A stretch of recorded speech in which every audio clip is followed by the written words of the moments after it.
Cheers, cheers. We are here. It's Thursday, y'all, so you know what time it is. You're listening to The Unbroken Experience with Syndy B on Power 108.9. How y'all been? I miss y'all as usual. Hello. Ooh, do y'all know that voice? Y'all been asking, where's RJ? Where's RJ? RJ is in the building. Yes, missing our friends, families, all our viewers. Thank you so much for always tuning in to the Syndy B. Baby. Okay. And y'all know I do not like to cheers by myself. So not only am I going to cheers with my guest co-host, y'all bestie, RJ, but I have some special guests that I'm going to give you a little bit of background in just a moment. But I still want to cheers with them, Mr. and Mrs. Shannon and Shirley Austin. Cheers. Cheers. Hey. Thank you. Welcome. All right. So, listen, if you're tuning in right now, take a minute and share on your page. We've got to get the word out. We want all relationships, not just yours, to be unbroken, okay? You got to share the word. So take a second, share it on your page. On my page right now, is I shared it right before I went live. This is just my live if you're on my little live where we talk in between breaks. But look on my Facebook page, or you can click the link in my bio on Instagram if you're looking from Instagram, and just share the love, okay? All right, so we're going to get into this first hour. We're not going to go too hard right away. We're going to save some of it a little bit, but I'm going to ask them that famous question I ask a lot: is marriage overrated? I want to talk about I received a direct message, is becoming a wife an accomplishment? And I want to hear what you all have to say. Is becoming a wife an accomplishment? I want to talk about that because you might think differently than, what I had to say about that. And I want to give a special shout out to Braxton Family Values. I got to hang out with them. Today is Thursday, so I think that was Tuesday. And shot a little scene with Tawanda and Trina and Bruce. So that was pretty excited and fun for me. And Bruce, that's my new bestie. Yeah, Bruce is cool. So I just wanted to make sure I gave them a shout out, and a shout out to my nephew Balin, who just turned 21, is real in the field. And hope you all had a wonderful, wonderful Father's Day this past weekend. And we gonna get into it when we get back, okay? You're listening to The Unbroken Experience with Syndy B on Power 108.9, and we'll be right back.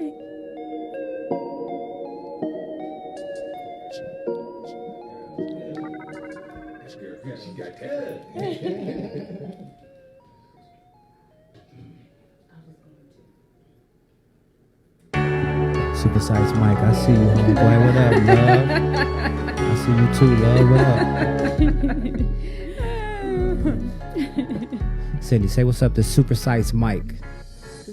Nah, he's watching right now. Oh, what's his name? Supersize Mike. Hey, Supersize Mike. Size. S-I-C-E. Oh, Super Size. Yeah, that's one of my partners from the 80s. What's going on, man? Is this one of your Las Vegas buddies? No, it's my DC partner. Oh, hey, DC. Southview. And Rolanda Love said he didn't get his invitation. Love, we did invite you. Check your text messages. All right, let's see what we're going to get into.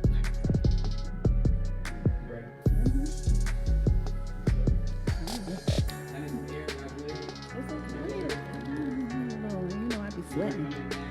Huh? Yes.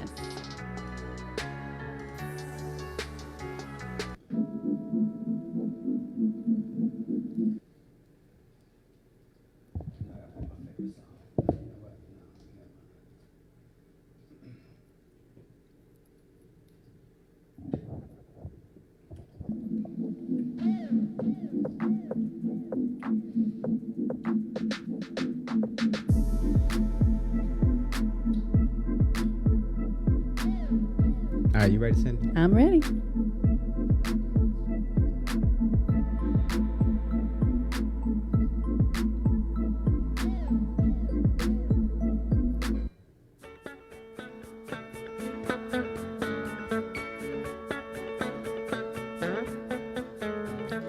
Welcome back. You're listening to the Unbroken Experience with Syndy B on Power 108.9. We've got some special guests in the building, Miss Shannon and Mr. and Mrs. Shannon and Shirley Austin. And I got y'all girl back in the building, my beautiful sister / guest co-host for the day. RJ, tell them where you been. Where you been? Yeah, I've been living my best life. Okay. all around Atlanta. Been living my best life, missing you all. Just, took a little small break. Selling homes, building homes. Bam. Y'all know about that RJ Powell experience. That's right. Vlogging Atlanta. Well, listen, tell them you're on YouTube because you got some really good videos uploaded about Atlanta. Now, listen, we're not going to get her started about all that Atlanta is doing because she got the road maps, the blueprints. She can tell you everything that's going on. So we won't get her started. Yes. But tell them your YouTube page. And I am a new vlogger, have so many videos that's coming your way. I'm just putting them out every other week, sometimes every week. But you can go to the rjpowerexperience.com. Bam. All right. And my YouTube channel is one woman's game. Yes. One woman's game, One baby. woman's game. The rjpowerexperience.com. Okay. So All right, listen, people. RJ. Yes, ma'am. So I done told you about our special guests a little bit, about them. Yes. But very hi, inspiring couple. Yes, Very Shannon and inspiring, Shirley. Beautiful couple. Thank you. Shannon and Shirley, how are you? Oh, we are amazing. Yeah, What it do? Thank What you. it do? Yes, I am so excited that you all are here because after, and we'll get into your story because I want you to share your story, not me. But what I like, and I appreciate you reaching out, and I'm glad you did, but what I like the most is the transparency, especially when it comes to this generation, but even mine and before, but maybe mine and current. I don't know if they truly understand what they're walking into when you use the avenue of marriage. And I love that you all share your story, but not just to be telling people what you went through, but as an example. So before we get, or as a testimony, and hopefully to help other people. So before we get into the story, I'll start with the lady of the hour, Miss Shirley. Tell our listeners a little bit about yourself. Well, I'm from New Jersey, and Shannon and I met in Huntsville, Alabama, and we just moved to Atlanta in October. Okay. We really wanted to just, get a better experience, a different experience, and to just be able to expand just certain areas of our life here. And we just felt like, Atlanta was the place to do it. We have 2 sons. I was a social worker for 10 years, right? And so my gift is service. Yes. And, but I just was not happy. I was so unfulfilled. And so I knew I was supposed to be serving, just not in that capacity. Sure. And I hear being a social worker is like hard labor. Oh, hard labor, thankless job. Yeah. Like you do not get paid, all of that. And so, so I left. I didn't know what I was going to do. And, food is also my passion. Relationships and food. Y'all will get along. Oh, man. Are you a foodie? Well, I'm a health foodie. Oh, are They're you? not gonna get along. No, we're gonna get along. She gonna love No, me. She's gonna love me. Yes. No. I'm a foodie, but I'm a health foodie because at our age, we really do have to eat to live. We got to eat to live. Yeah. And not live to eat. not live to eat. I live to eat. And just know. balance. We got to have that balance. We do. Yes. Okay, so you said So we started. I started a catering company with a girlfriend of mine, and then Nice. eventually just went on doing it by myself. And then Shannon and I started a dessert company, and but Real foodie. yeah, I love it. yeah, I love it. yes. But Food through, snobs. we are food knobs. I love it. but through all that, we always ended up just helping other couples, just talking to other couples. When we were early on in our marriage, we would have a marriage group where couples would just come together, and it was just an accountability session.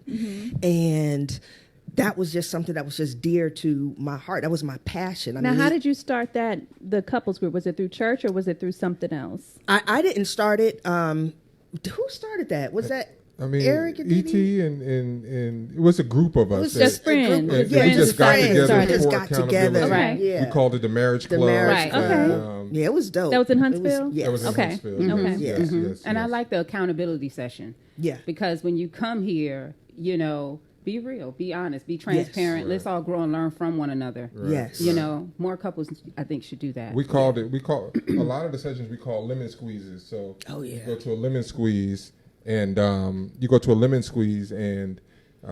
you're supposed to get some sour. You're supposed to get some lemonade out of the thing. Right. So Okay. you're going to get some Sweet. sour. I like that. and I like some that. Some sweet. But it's going to be real tart lemonade. A little Yes, I bitter, like too. that. It I might like be bitter that. up in We're here. gonna put Yes. that on it, and but that's what we did. I That's love it. what we did early on. Right. So Okay. Shannon, tell us, share with our listeners a little bit about yourself as well. Oh man, I'm a former soldier. Was in the Army for 9 years. Hua. Wow. I was in the Army for 9 years, and while I was in the military, I was kind of called to ministry, but I didn't want to call it that. I didn't call it that. I was a motivational speaker, and I was speaking on a topic that was kind of near to me during a time when I was deploying to Europe. We got to go through this medical testing. Okay. And for long story short, for about 2 weeks, I thought I was HIV positive. Why? Right. For 2 weeks. You were misdiagnosed. It was a mistake. Misdiagnosed. Oh, my it was goodness. the lab tests, because the lab tests aren't 100% accurate, right? Right. So you have to have some confirmatory testing Got that it. goes on. And the initial test that I got, it came back positive. Right. Wow. And so for 2 weeks. How did you feel about that? Oh man, Scared. I was But crushed. here's life. I was crushed. I was scared. This is my second marriage with Shirley. My former wife didn't really take the news too well. Right. You know, wasn't really very supportive.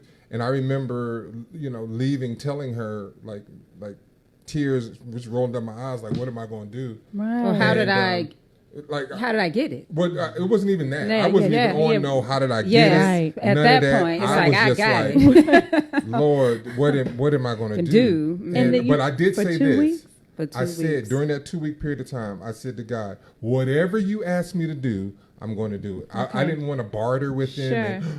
And, if I can be negative and all of this, I said whatever you ask me to do, I'm going to do. And the nurse epidemiologist that was working with me during this process, she said, "Would you mind speaking to other soldiers about your experience?" And I did, and I sat in front of a group of senior non-commissioned officers.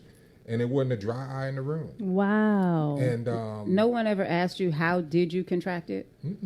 Interesting. no, It just kind of, no.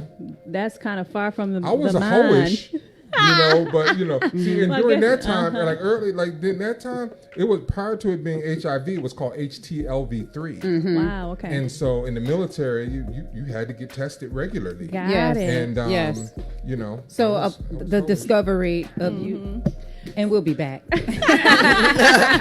That's so funny. So listen, so we're going to continue to get to know Shannon and Shirley throughout the show, but we're going to get into these topics when we get back. Okay, is marriage overrated, and is becoming a wife an accomplishment? We're going to lead up to that, but we're going to get to as many of these questions that you all had for me when we get back. Okay, you're listening to The Unbroken Experience with Syndy B on Power 108.9, and we'll be right back.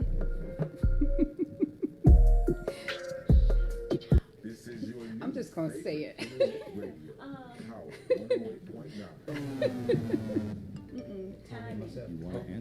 What do I do to get your attention? 11, bro. You was in the real army. You won't forget. 11 Bravo. Okay. He drank that whole cup of beer. Oh, is that where He he's drank that going? whole cup of beer. He had to come to Oh, the wow. Yes. Oh, wait. Yes, Hey, too, so you don't run out. hey, Stephen. Stay up on what's Okay, happening hold in on. Power. Are You you got hey? new events to help us connect with the community. Oh, okay. Instagram at Power 108. Oh, But you've what? been doing Right, good. right. You've been doing Oh, I good. have. I've been doing real good. To get all of the updated news and Oh happenings here at Power. gosh, that's so funny. Okay, you want me to text some people? When we come back, we're going to dive into some good conversation because even though it's 2 hours, it flies by. Oh, I already feel it flying. I'm trying to throttle in my mind. I'm trying to edit myself. I know. Oh, please don't, well, whatever you comfortable with the show. But, so after that 7:30, I'm talking about 7:30 That's just kind of like a break. Yeah, but it's like break. It's kind of break up. But, so 7:30 crazy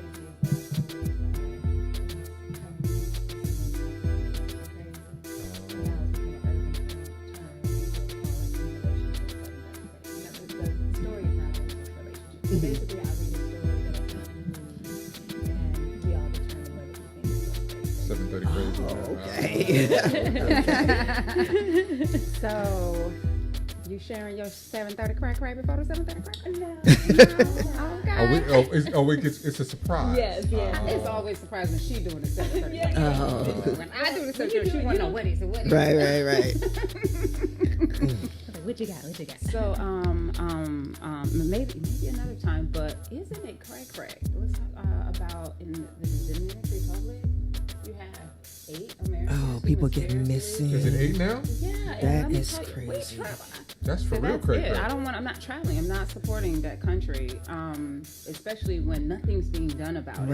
Right. Yeah, and they solely, depend on tourists. Tourists, yeah. So if we can't That go is there and crazy. feel safe, Because I wanted not going. to go to the DR too. Yeah. I'm glad we went and we did. Is it just women or Couple. I mean, you have couples together, Tanya. Men and women. That's crazy. Hey y'all. Make sure y'all go share. Not this that I got. Hey Sharon. Share the Hey, Sharon. The link. Hey, Portia. that was shared right beforehand. Love y'all. Thank you guys for tuning in. Hey, Yvonne. Hey, Dwight.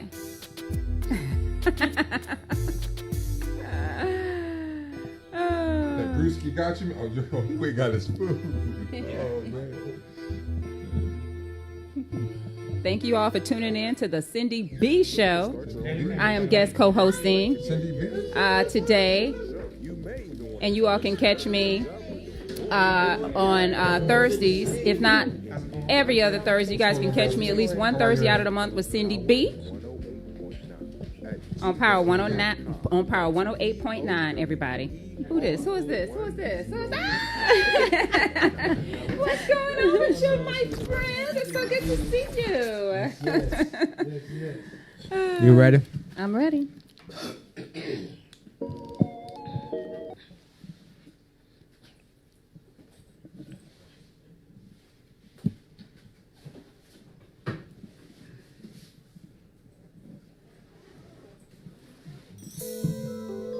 Oh. I like that.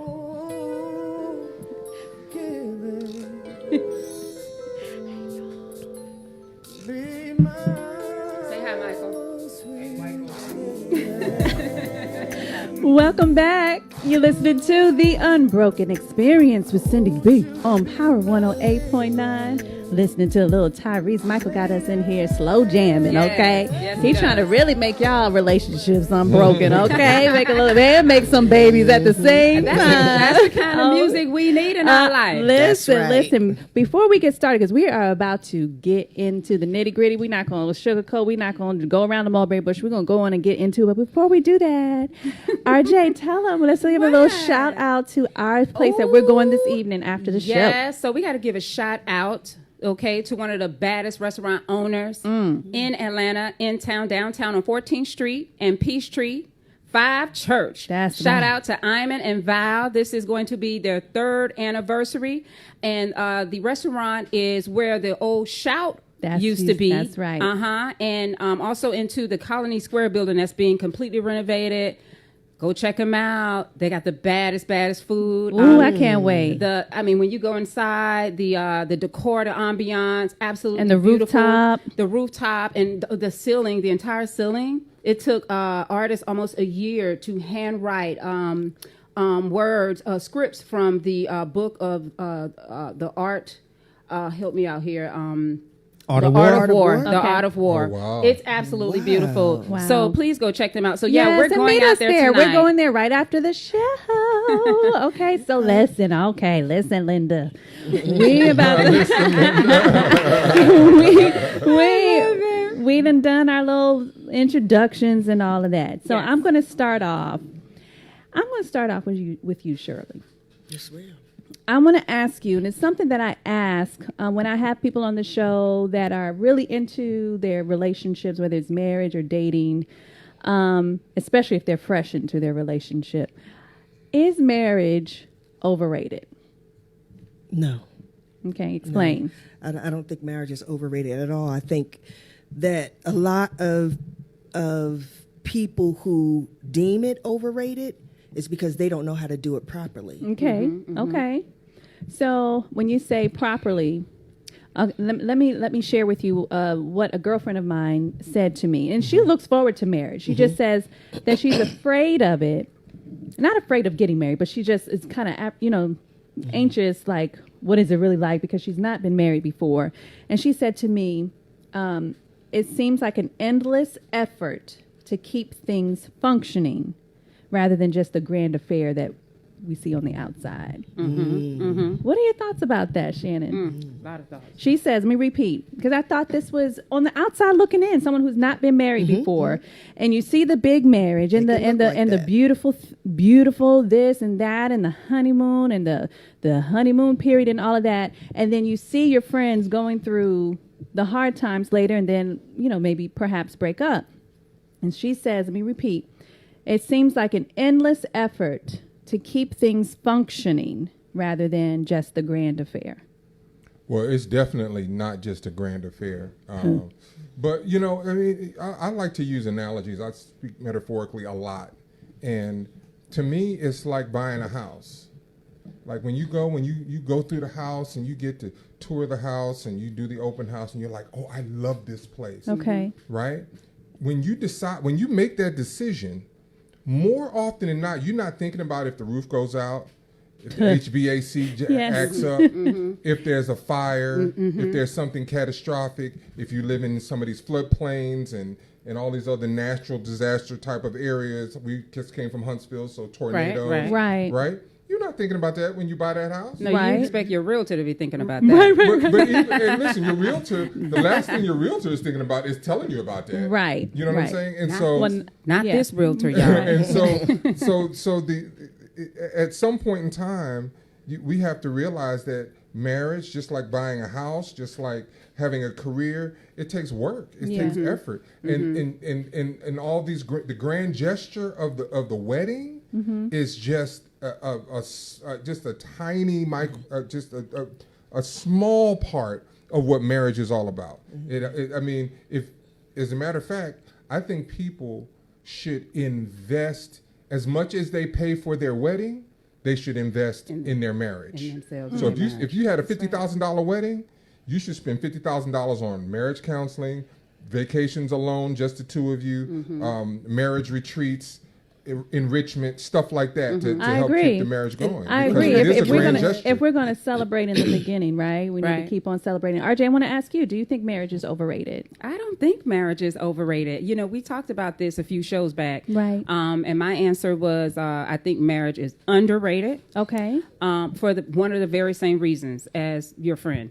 I think so many people are afraid, and they are looking at other marriages that are failing, and they are pretty much thinking that, hey, this could happen to me. With this particular young lady, I would be curious if she's ever had a really solid relationship, with someone that she can truly trust. Sure.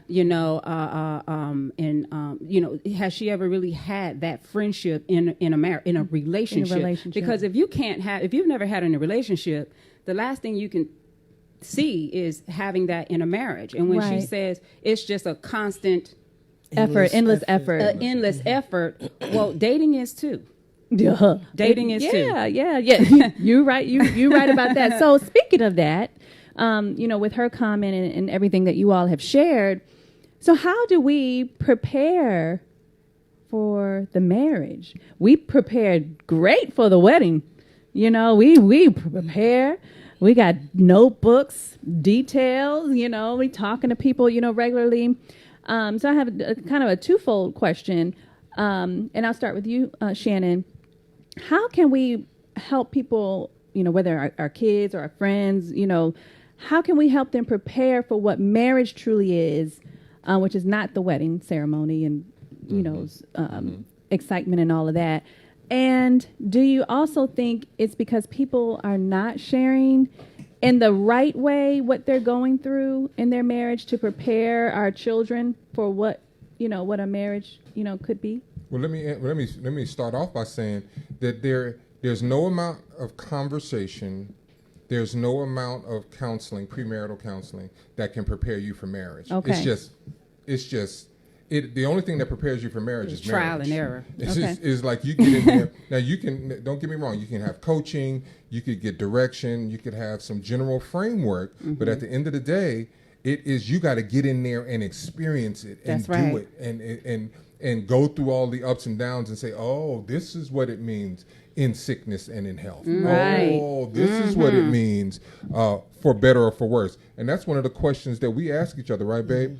Like, my sister posed this question to me when I was ready to leave her. I was like, I'm out, I'm done, I'm through with that. And she was like, hey, you said for better or for worse, right? That's I said, right. I did. She said, this is your worst. This is your worst, and it could get You're worse. experiencing your worst right Right. now. That's right. But what I was experiencing then was nowhere close to when What was- 2-3 years ago when I got a cancer diagnosis. Sure. Then that was That my was the worst. That's what I Understood. said. That was her worst. It could get worse. Amen. Understood Yes. completely. And you all know, if you follow me and you listen to me, I do believe that it requires backbone to be married. It requires backbone. You know me, I share my story. I was married once before, young, and I didn't have what it took. But now my husband and I, being married 9 years this year, I ain't letting that man go. Y'all know that. Y'all know I'll fight you over him, okay? So listen, we're going to get back more into conversation a little bit later, but we got that 7:30 cray coming up, y'all. I'm going to want to know what y'all think when I read this story. So listen out for that 7:30 crazy. You're listening to The Unbroken Experience with Syndy B on Power 108.9, and we'll be right back.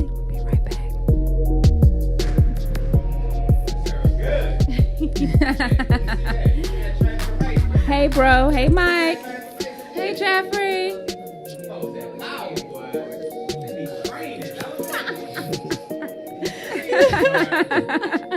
I see y'all, Lisa. I see you, girl. I see you. For real? You think so? I see y'all. So you don't. So you. What do you feel about somebody being your life witness? Hey, Soon.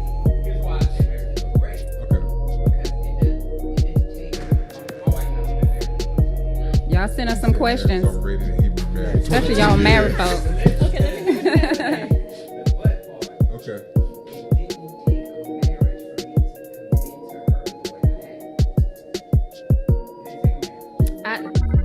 It shouldn't. It shouldn't. Okay. It shouldn't.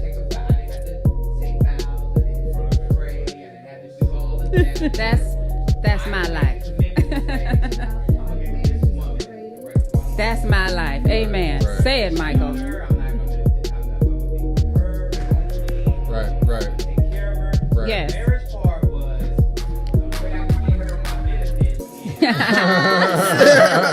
my goodness. Yes. Right. But you know what Michael was talking about is the very thing that we were talking about that Syndy asked. How do you prepare for the marriage? Well, see, how do you prepare for the wedding? The wedding is just a party. That's just a one-day party, but what he's talking about is that's how he prepared. It's already having that unique quality of we're not married yet, but we have that that friendship as if we were married. We have that connectivity, that trust, that loyalty. Like he said, you know, I'm So loyal to her. I'm curious to know, what do you celebrate? Oh, yes. We celebrated. We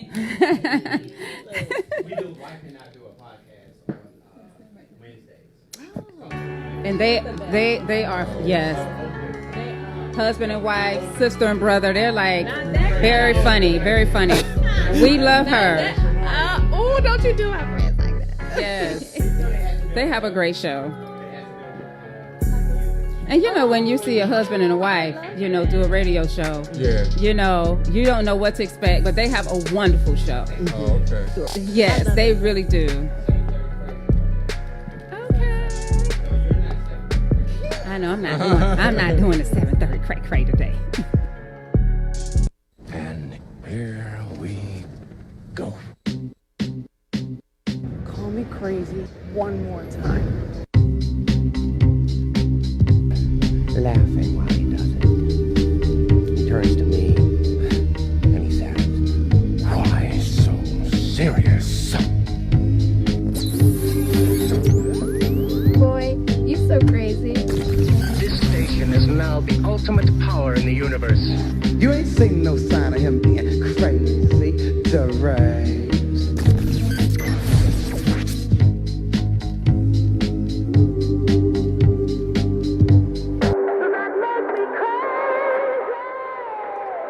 Welcome back. You're listening to The Unbroken Experience with Syndy B on Power 108.9. Okay, it's 7:30 crazy time. Okay, I got this from UPI website, upi.com. All right, you ready? We're ready. An Oregon store manager went dumpster diving to find a winning $1,200 lottery ticket a customer lost. Mary Peabody and her husband Larry discovered the ticket was missing after they pulled out an envelope where they thought it was when they went to Wilsonville to cash it and wasn't inside. Larry had bought the winning ticket at the Lucky Spot store in Southeast Oregon, but after trying to redeem it there, realized the ticket price was too high to redeem there. The couple returned to the Lucky Spot, hoping the store somehow still had it. When they were told the store did not have it, but employees would go through the garbage later that night to search for it, the couple was losing hope. However, the manager, Deanna, went dumpster diving along with her boyfriend and employees and went through 6 large bags of garbage until the ticket was found intact. She didn't have to do any of this for us. She didn't have to go through the garbage and look for the ticket and if she did find the ticket, she could have kept it. She's an honest, lovely person. Like my husband said, it's like we won the lottery twice. Peabody said they will use the $1,200 ticket to go on vacation for her husband's birthday. So I've got a twofold 7:30 crazy because my first 7:30 is, would you go through the trash? The big old dumpster. I'm so glad we're talking about this because I got an experience. Okay, listen. Would you go through the big old nasty, nasty garbage? Yes. Not for yourself, For somebody for someone else. And then the second one is it 7:30? They didn't say they broke her off nothing. Right. Now that's the 7:30 cray. That's okay. That Let me start with Shirley. Is that both? Which one? On both? In 7:30 my crazy or both? spirit, I would want to go dumpster diving. Yes. Whether I would or not, I don't know. But you didn't break me off nothing. If I I mean- did, 6 bags. come on now. Okay, what do you think, Shannon? 7:30 No, crazy? it's all crazy. It's all 7:30. It's 8:30 crazy. It's 9:30 crazy. Yeah, to just get in the dumpster. I mean, in in a it. dumpster. Ooh. Then I get in the dumpster. No, it's a team of us in the dumpster, and then you don't offer anything. I mean, okay, RJ. Okay. Is it 7:30 crazy to search through the garbage and 7:30 crazy? They didn't mention that they broke her off anything. Okay, so I already feel that, of course, it's 7:30 crazy to not give her anything. Right. Okay? Now, before I can answer that first part, let me just say this really, really quickly. Okay. Because, you know, we had an experience, and really quickly, In Columbia. family, everybody, not in Colorado. Not in Colorado. Inside joke. But inside joke. But we had an experience, and Greg threw my clothes that were supposed to go in the cleaners They're in a bag, and he threw them in the garbage. Oh. And you know how I am about my wardrobe. Okay. That wardrobe bad, baby. Okay. And so I was like, my clothes. So what we had to do, we had to go to the main dumpster at like 5:30 in the morning. Oh, yeah, you told me and wait for the big dumpster to come at 6 a.m. because they wouldn't let us through their trash. They said, no, you have to wait for them to pick this trash up and take it to the big city dumpster. Oh, hell no. Yes. And then that's where you can search. And so that's what we did. We had to go there. And let me just say, Now, everybody. who did you do this with? Who was with you? Oh, you weren't? Did you see Greg that was here? Greg, right? That was here earlier. Yeah, did you see how smooth he is? Absolutely How smooth. Okay, That's so what that's about. what he's talking about, everybody. So yes, my smooth man.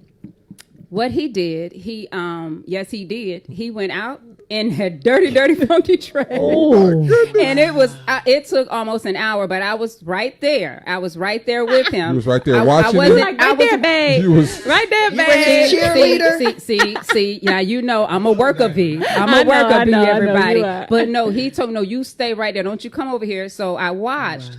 And oh my gosh, he was going through that trash, and he went through it for almost an hour. And finally, I asked one of the drivers, "Can you come and turn the trash so we can see?" And when they turned it, we saw it. the bag, and he got the bag. Thank you, hubby. Oh, precious So, baby. so no, it's not it's not cray to jump in the dumpster and help somebody else. Okay. I agree. All I right. agree. But it was It's not 7:30. crazy It was to jump in the 7:30 dumpster to help your crazy. boo. If she didn't break them off, if she didn't break them off, But you that's broke them 7:30 off. crazy.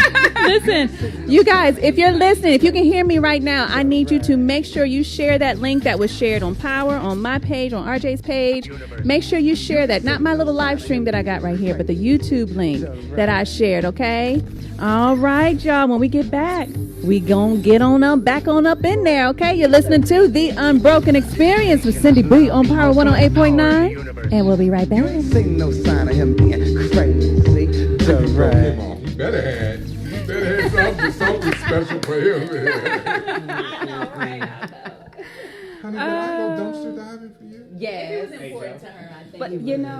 But listen, that's when you know though. From a woman, that's when you know. You're like, what? That's when you know. Yeah. You know. I didn't have to ask, I did it, but that's when I know in my heart. I said yes. You might say, okay, let's just go to the store and we'll just buy it all over again. Maybe that's what you'll Some stuff, do. yeah, some stuff you can't find. Yeah. She do 2 hours now. Yeah. I'm gonna go holler at Tasha real quick. We're coming on at 42. We'll take it from 42 to 58. Okay. And at 58, you break. All right, so you got this is all talk, right? Okay. I'm going to come in and ask. Yeah. KB. Hit the low power. Hi, Keita. Hi, girl. But I should be back. Yeah, you bring it. It's a Eddie. It's a. So, everybody on Facebook, I have been doing this show with my sis, Syndy B. And I've never gone live on Facebook. She's been telling me to. So today is my first day going live. So thanks for watching. And thanks for supporting.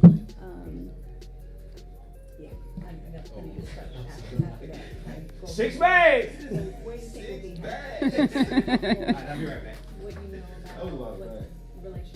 Y'all catch my YouTube channel, The One Woman's Game. My YouTube channel is the number 1 Woman's Game. And check out some blogging of In Town Atlanta I did want to share. and all the just different developments and based on what your restaurants, all the friend fun said, stuff that's going on. That it actually is an endless effort, but the level of the effort depends on you. Yes. Right? So it doesn't have to be a negative thing, Yes, you know. that's very true. It doesn't have to be like, oh my God. Right. For us it was, but that's because that's what we made. That's what, You and know what I mean? that is what you all made it. Yes. Okay. Because see, life is an endless. People talk about endless. living is an endless effort. Okay, living, trying to keep your health, that's an endless effort. We're not complaining about Okay. it. We just do it. Amen. We're doing what we have to do. Partnerships, all partnerships. Like we just Raising children is an endless effort. Yes. You know, so Starting a to just pick out marriage and say, well, that's just endless. I don't want to do it. No, everything you do, doing your hair, trying to be cute every day, that's an endless effort. Yeah. But you know, we get Snow White, we get all of the fairy tales associated with my love story. you know the love stories. We love a love story, especially when it ends, in a particular kind of way. But I've never seen anybody break up because they were happy at that moment. Most people, it's always when they're going through an argument or a disagreement. Not as strong. And there's no submission like me as strong. on Not as strong. either parties. There's no submission. It's just a lot of fighting and finger pointing. There's no accountability. That's right. Even with my sons, and one is married now, and we'll be back.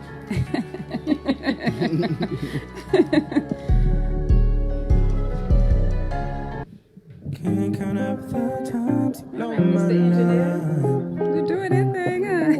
That's been on my mind lately. I wanna leave I know. Bishop. Say hello. Say I hello. know that you wanna be my baby. Welcome back. Welcome back. You're listening to The Unbroken Experience with Syndy B on Power 108.9. You all make sure you share that YouTube link that I shared on my page, okay? So listen, I wanted to address Shirley because she wanted to make sure that she shared her more in-depth thoughts on what my friend shared with me when she said she's not been married before. She has been in relationships, good, relationships, not like a few months and break up, but never been married. And she said, it seems like it's an endless effort to keep things functioning. And you had some thoughts on that, some more thoughts. Well, I just wanted to say that, everything in life is an endless effort, right? But the one thing that people will,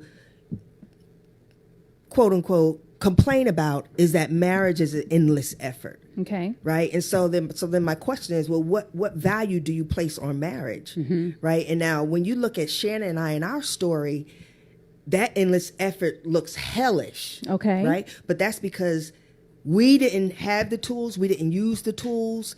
That's there right. was a path that we took that was just a painful endless effort. That made so it that yes, way. it is an endless effort, but it does not have to be, extreme. When you read our story, your situation does not have to be like that. Sure. It is completely what you make it. That's right. What you put into it. So when you say you didn't have the tools, were both, and I'll ask you this, Shannon, were both your parents still together, when you got older or through your childhood or? Both of us had parents in the home.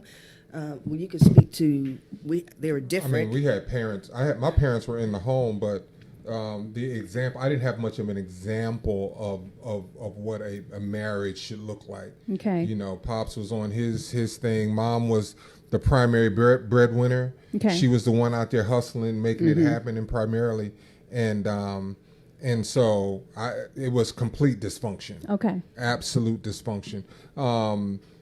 I didn't see necessarily abuse between them. I mean, they would fuss and fight and argue, but it just wasn't. I definitely knew I didn't want that. Okay. Right. So that as an example wasn't a very good one for me, and that was one of the reasons why I tried my best with Shirley at least, to present to my boys, my two sons, an example of what a good marriage looks like. And sometimes we failed at that. Sometimes we failed at that. What did you say, Shirley? I said it took us some years, sure. To get there. So I want Shannon and Shirley to share with you guys some of any their experiences that they experienced in their marriage that was challenging, because I know, with friends of mine, you all instant message me a lot about your challenges, and I want you all to share collectively some of the lows, whatever's comfortable for you, that you think the listeners may be experiencing too, but may not want to share with their friends. They're not at that point yet that they might, they don't want to tell their friends, but not just share the story, but how you got through it. I want you all to take some time doing that. Let me kick that thing off. Kick that thing off, Shannon. Well, for me, probably one of the lowest places that we had been, that I was in our marriage was the day that I found out that my wife cheated on me. Okay. But the day that I found out that she cheated on me was the same day I found out I had to have open heart surgery. Okay. How far into the marriage was that? 9 years. Okay. Right? And so, for me, it was like leading up to that coming into that awareness. Okay. I'm asking all of these questions. Now, in the meantime, I'm not willing to change. Okay. Like I was a self-medicator. I self-medicated with pornography. Okay. I self-medicated with inappropriate relationships. Okay. Because of the lack of, it's not an excuse. I made some choices, but the environment that helped to even give me that even mindset was I just didn't. Mom wasn't she wasn't that loving. Okay. Like she was just a hard worker. Got and it. The most I got to love and affection was, come here, give me some sugar. Okay. That would be her thing. Okay. But she wasn't very loving. And so I had determined that I was going to be in a relationship with a loving woman, yet I had married one who was unable to give me and show me the love that I felt that I needed and wanted. So would you say she was like your mom? No. She was not like my mom. Okay. And you weren't in a place yourself to be able to give her what she needed. Oh, not at right. all. But let me say, because I am an extreme nurturer and lover, right? Okay. Yes. And when we first met, I gave it to him, but he could not receive it. Shannon has big veins. He's older now, but when he was young, he had very big veins, and I would love just rubbing him. Yeah, and he didn't like that. He said to me one time, Why do do you that? do that? Because mom wasn't affectionate. Right. And so what did that do? My wall went up. Mm. And I didn't touch him there anymore. Because it gave you anxiety, because you know how he was going to respond. Right. So it wasn't even that I wasn't, because I'm so loving, and I was doing that to him, but he didn't know how to receive that. Right. And you didn't know how to help him to receive it. Not at all. Well, it was new to me. Yeah, and it's new to her. You guys will learn. Even after 9 years, audience, even after 9 years, they were still learning each other. Yes. Wow. So- that's really big. That's really big, because when you think about 9 years is a long time, and you all were together 2 years prior to that, right? 'Cause 2 years. Yeah. 2 years dating. Prior to your marriage. Yes. 9 years is a long time where you can know them, or you just realize that you still don't understand. Like, you know them, Right. but you don't know them. Right. Or you don't know how to be conscious enough. I always do believe that when you're building a relationship, and not even friendship or intimate relationships, that sometimes you have to be in that conscious frame of mind so that you can recognize your own habits, and if it's not working for for the other person, to be able to, like, oh, that's not how they receive, or that's not how they communicate, or that's not their love language. Okay, let me, and that takes work. It takes a lifetime for people to just get to know themselves. That's what we forget. Yeah. But when we go into marriages, you expect your partner to have the answer to your ultimate happiness, and or you expect them to know you. You don't know me by now, but it really does. It takes a lifetime to really master yourself and your partner. Yep. So I want go ahead, Shirley. And one big mistake that I made, that I find talking to women, a lot of women make, is, so Shannon is very 100% honest. Like, if you ask him a question, he will not lie. He is going to be honest. And is it brutal? Brutal. It's going to be brutal. It's going to be brutal, right? And so while we were dating, he was honest about some things, yes. right? And so what I did, which a lot of women do, instead of looking at why we hang on the words and get emotional about what's being said instead of looking at the motivation behind what's being said. 100%. Yes. And so what I did was I created an environment where he could not be honest and truthful and share his heart because I got emotional about what he was sharing. And then with that emotion came punishment. The mistake most women make. Yes. The mistake most women make, men cannot have freedom of speech without some kind of emotional attack. And not just emotional attack. I mean, we hold on to judge. We hold on to it. Yes. We hold on to it, and you bring it back up. And that's the thing about relationships.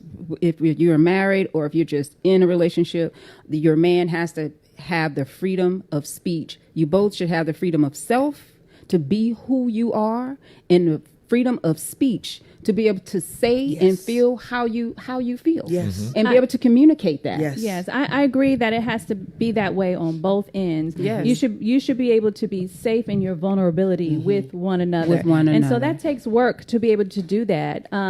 With my husband, I practice it. That's I right. practice it. Yes. Now it's not as challenging, but in the beginning, because you want to fire back. You know, you want to be like, oh no, you know that I didn't mean that, or oh no, you know. But when I was with him, because I love him so much, and I want him to be able to communicate with me. Thankfully, I'm a thinker before I speak, you know, and so I'm like, okay, ooh, I don't like the way that made me feel, but it had nothing to do with him. That's his truth, That's you know. right. And so I would say, okay, help me understand that. Help me understand that thought process. Okay. I can, and you cannot change someone's interpretation or perspective, but you can make them feel comfortable to share with you, and then invite them to understand yours. Yes. You know, and then hopefully you can collaborate. You know, from there. Yes. I want to ask you both. When you shared that you 9 years in, you found out the affair, or cheating, or whatever you want to call it. I know friends, random people, where they've experienced infidelity in their marriage, and it could be both, it could be one. But what I do know, especially if it's both, that the woman can forgive, or she can talk about it, and that man won't let that doggone thing go, honey. Oh, the world has come to What you talking about? What you talking about? I'm gonna let you start with this first, Shirley. Well, I've experienced a lot up until that 9 years. Okay. Yes. I was going to ask him that as well, but I didn't want to take away from his experience. But we're going to get on that. But okay, so I'm going to let you continue. Right. And so no excuse for what I did at all. However, I did experience a lot. And it was like something clicked inside of me. And I said, you know what? I'm not taking it anymore. Yes. Okay. You want to do that? I'm going to show you I can too. So I'm not taking it anymore. I'm not leaving you, but I'll show you. Right. Okay. Right. And I was just, because I stifled myself. Shannon is he's a D, right? So he's very dominant. He's a gorilla. Okay. I am not a D. You are a D. I am not. Right. Tell that truth. Tell it. Okay. I'm a C masquerading as a D. I grew up in a household where my mother was the D and my father was passive. Okay. And so I'm with somebody who's the complete opposite, and I don't know how to handle Shannon at all. Okay. And so what I did was I just went into my shell. And so I did not verbalize a lot of the feelings that I had and thoughts that I had. Okay. And so it came out in that way. In that way. Interesting. So you didn't voice your pain a lot. You sheltered it. I sheltered it. And that's dangerous. I did. That's the dangerous part. And hey, because That's when you were learning, but you know better now. You know not to do that now. That is something we don't do. Don't ever shelter your, your feelings. Always share them. But and that's what led you to that. How did you feel about that? Not the infidelity, but the fact that she felt she couldn't come to you with what she was going through. Oh, I don't know why. In my mind, I'm I was going to say he probably wouldn't think about none of that. Because the reason why is because when we met, I was like, listen, I got bad credit. Okay. I'm not good with money. I'm here at this school, supposed to be studying theology, but I like pornography. I'm just running it down. Okay. So I'm laying the groundwork. Yes. For her to feel comfortable enough to be able to come to me and to say whatever her truth was. Sure. But she couldn't do that, not because of me. Not because of him. Okay. Right. Because of whatever had gone on in her life. Her experiences. So Okay. I want to get back, because you know that this time go by now. Okay, so how do you survive infidelity? And I know that you shared that it was infidelity on both parties. Yes. So let's go through that and how you survive it. One of the ways, and this is really one of the hugest ways you survive it is, and listen, I know there's an anomaly where it's like, okay, well, that's not my story. I get that. Okay. Yes. But for most cases, an environment was created for that person to make the decision. Now, what you did with those feelings and emotions, that's on him. Sure. That's on me. But the fact that the environment was created means I had a part to play in it. You have to take responsibility and be accountable for the part that you played in your spouse having an affair. That's right. So I want to pause right it's there. not always It is just them. I want to pause right there because and when we come back from the break, I want to talk about that a little bit more before we carry on the discussion, because it's so true that when you've been the one that's been cheated on, that's all that you can think about. Right. And you justify your anger, you justify being dismissive of them and not forgiving them or not even communicating with them of how did we get here, and taking responsibility. That doesn't mean that they were justified in doing what they were doing or that they should have done it or anything like that. They have to deal with that on their own. And it doesn't mean you're like, you're taking all the blame either. However, you do have to take some kind of responsibility in what did I contribute? Whether it's I didn't speak up, whether it's I didn't put boundaries, whether I was always bitter and angry, to him or her. And I'm not putting it on the women. I'm just man or woman, because they both cheat. Right. And where are you watching the signs? We show signs. Yes. Are you watching? Are you paying attention? So listen. So we're gonna dive into that a little bit more about that responsibility, and we're gonna continue to talk about how do you survive infidelity. Okay. Hi, Daddy. Hey, Mama. Hey, husband. Shorty B. All right, you listen to the Unbroken Experience with Syndy B on Power 108.9, and we'll be right back. Peace. Yeah, that thing. No, really. No, I can't. I'm watching Shannon, and he gets this. He's thinking. He's thinking. I was able to forgive her immediately. Yes. Once I found out, but it spoke to who I am because I had knowledge. Yes. And once I had knowledge, I could do something about that knowledge. Yes. Right. So let's figure out how we got here. But for me, like, spirituality is big for us, and I am a Christian, and God said to me, "Do not ask me for forgiveness no more." I know that's unless right. you're willing to forgive And her. that's. Unless you- My sons, even with their wives, if you can't, it's the same thing. Don't ask me. Don't ask for forgiveness. If you can't put yourself in a position to be forgiving, because that's the base, and that is the answer. That's the first answer to how do you survive infidelity. You gotta be willing. Forgive. You gotta be willing to forgive. And people are so holier than thou. People don't want to forgive. present themselves as like, Yes. there's nothing. That stuff don't stink.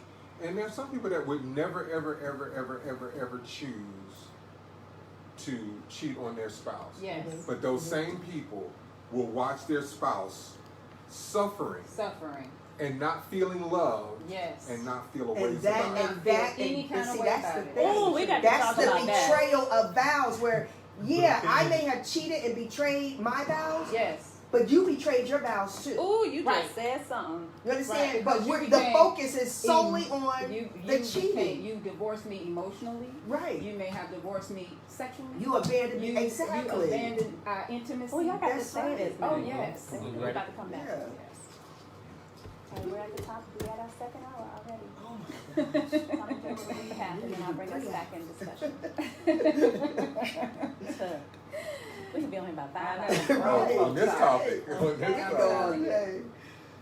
I hope y'all listening. Daddy, you better share my posts. You right. Sounded like a little girl. Daddy.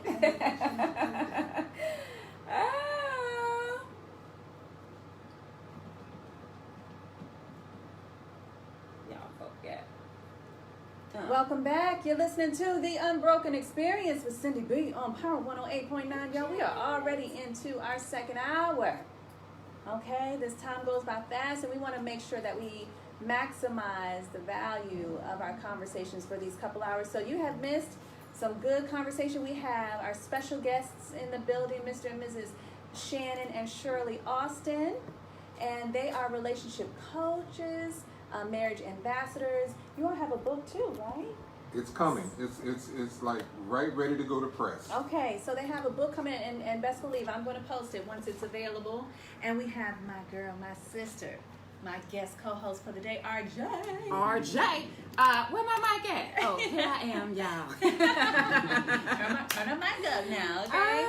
Oh, yes. And we have been talking all things, relationships, and it can, whether you're dating in a relationship or you're married or anything like that, we are really getting into the nitty-gritty and the core of having a successful relationship. I know so many people out there, they are in a relationship, but it ain't fun.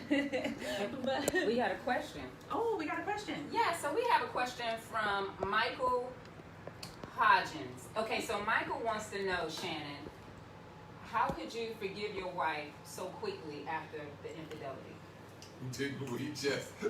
We're just talking about it. What's his name? We were just talking What's about his name? Listen, we His name is Michael. I want Shannon to go ahead and. Oh, but Michael Hudgens. We were talking about that on the break. Yeah, we were talking about it on the break, but we're going to talk about it. Flesh and blood did not reveal that question to you, Mike. Mike, as I've said on the break, I'm a fairly spiritual person. The spiritual lifestyle that I live is Christianity, or at least I try to, to the best of my ability. And the one thing that God said to me immediately was, do not, and these are his words, these not mine. Do not ask me for no damn forgiveness unless you are willing to forgive her. So, like, it's really, really simple. If you know your stuff stinks, if you know you're not perfect, if you know that that you live a life that is full of flaws and mistakes and errors and what have you, and you're not willing to extend forgiveness, especially to somebody that you quote unquote love, then who are you to ask for it? So I want to ask you both, whoever wants to dive in first. Okay, so I know scenarios where, there has been infidelity, and on the male part first. Then whatever happens in between time, the female decides to step out for whatever reason. They haven't dealt with their issues, and she steps out, but the male just can't get over it. So we were kind of talking about that a little bit more, and I'm going to get into emotional abandonment in just a minute. But how can speak to the men in terms of those who are, they've created that environment to make her feel emotionally vulnerable is what I call it. And she allowed herself in a situation, or whether she was vulnerable enough to take the blinders off, because when you deep in love, you don't see nobody else's attention. Right. They be like, "Oh, you look beautiful." You be like, "Okay, whatever." Right. But then it's like, "Oh, I look beautiful." And you start letting all of that in. Speak to the men in that aspect of how can they put their ego aside, pride aside, or whatever it is, to forgive the woman as she has forgiven him. Well, see, this is a crazy part. Men are not forgiving. They can't forgive. They just not forgetting. They got the whole, and they done played a whole scenario in there. But just think about it. The nature of who a man is visual. Mm-hmm. It is when we come after y'all, when we're dating you all, it's like a movie, really. And that thing has to play itself out. So now we think that we have, conquered you in a sense, Mm-hmm. right? Mm-hmm. To even have the thought process that someone else has conquered you, like you go down the road of how was he as good as me? Is he physically more endowed than me? Right. Did he please you? Did you make that sound that you make with me? Are you thinking of him when you with me now? Ooh, so now there is this kind of this intricate web of mental anguish that is what makes us who we are. Sure. Right? So to ask a man to not do that is to really ask a man not to be a man. Right? Because the things that you love most about him, how he courts you, how he dates you, all of that is mental visual acumen that we engage during our pursuit of you. Sure. And to cut that off, as a matter of fact, it's going to intensify, right? So we're going to ask you all these questions. How many men could just bounce? Right. So clearly we love you. Right. Clearly we want to move forward with you, but we can't get past this thing. Right. This sin against me. But you was able to get past that with the word being spoken to your spirit. You said it just took the word of God to speak to my spirit. And that was my motivation to know that I must forgive my wife. He forgave, but we went through years of pain and struggle. I see. Dealing with that. Absolutely. And let me tell you. I want to talk about that and that's the surviving the infidelity. But before we get to that, because we think about cheating, we think about affairs, infidelity, but being sexual or inappropriate relationships with other people outside of your spouse, yes, that's infidelity, but there's other types of infidelity as well. And we forget to talk about those, and I think about the women. And I hate putting so much pressure on the women, but I do feel like we got that backbone. We can handle it. Yes. And we're built for it. Okay. So since we're built for it, let's build it. Yeah, so we have to take responsibility in the environment that we we create and how we have left our man emotionally abandoned or vulnerable. And RJ, I want you to kind of expand on that a little bit in terms of RJ. I've known her since I was 17. I'm 37. I'll be 38 this year. I gotta tell my age because I want people put respect on my name. Okay, I've been here a little while. Okay, I've been here a little while. But I've known her a long time, and between her and my mother, they're both a lot of who I am and how I think today. So that's the reason why. Don't start nothing now. That's the reason why I want her to share. How important it is, especially as Black men, how important it is to speak to and reach their spirits and their soul. I'll let you take that in terms of how we are in relationships with our men as women. How we are in our relationships with our women. How we need to be. How we need to be. She want me talking on the mic like we talking in the kitchen. with our wine and our food. And she can throw down in the kitchen too.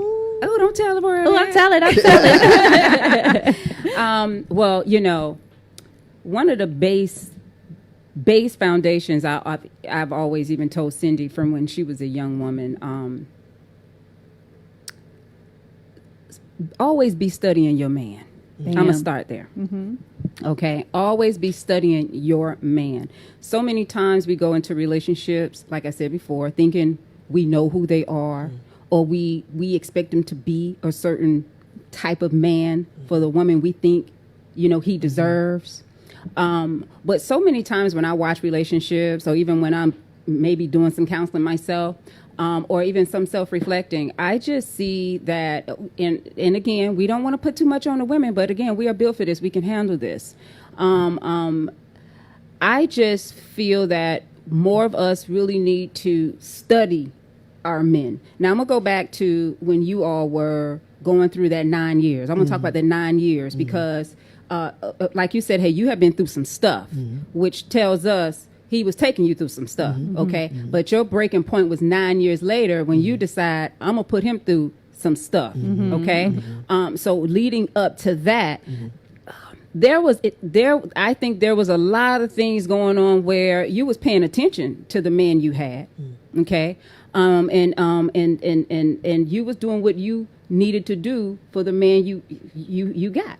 But in terms of really studying him, there was a miss. There was a miss because he was able to, yes, you did create that environment, and he let you create that environment. But one of the things, and Syndy will tell you, one of the things when you studying your man, the environment that environment that is being created is already his safe zone, because one, he knows my woman is studying me. Okay, she knows me. She knows my nature. When I say study, I say start with the nature. Start with the nature of who your man is and the spirit of who he is. Okay, know him, understand his nature, when to please him. Okay, emotionally, sexually, even when you're mad. Okay, I've seen a lot of that. A lot of women, when they're mad, they want to withdraw. They want to withdraw the sex, or they withdraw the emotion, or even with the forgiveness. Okay, we talked about that. How do you move on past infidelity? Well, first, you shouldn't have to learn how to forgive just because your partner cheated on you. You should already come into a partnership or a marriage with the spirit of forgiveness, because that is what's going to help you maintain your relationship anyway. You are not going to have a happy day every day. You have to know that with this person, I'm going to go through some challenges, but I have to know how to forgive them. But I also have to give him the freedom of speech, the freedom for him to be himself. But I got to be studying my man, because what we don't have as women, we don't have our men really studying us until we show or teach them how to really pay attention, not just to the physical, okay? Because a lot of times, even with our own man, they looking at the physical, but he may not have been watching and paying attention to those emotional and psychological pains that you were going through for up to those 9 years. He was missing it. But I think at that time in your marriage, if you had the tools to know how to study him and help him learn how to study you, we might not have gotten to the point of you having to, go out and cheat on him. Go elsewhere, and just go. And when we come back, I want us to get into what you do. Yeah, you forgave, but there's a process after that. It's not forgiveness. And you'd be like, all right, then. Let's carry on. Let's carry on. And I also want to talk about that betrayal of vows. I want you all to discuss that a little bit more with our listeners. We are giving y'all, Lindas. Okay. Lindas and Bobs. Lindas and Lances, okay? And Billy Bobs. We are giving y'all some good information, okay? I want you all to share. Not my live right now. I want you to go to my Facebook page. Go to my Facebook page and share the YouTube link that I shared on my page. And you can share this as well. Just share it, okay? We got to get the word out. We're going to talk some more when we come back. You're listening to The Unbroken Experience with Syndy B on Power 108.9. And we'll be right back. Hey, how do y'all feel talking today about your relationship?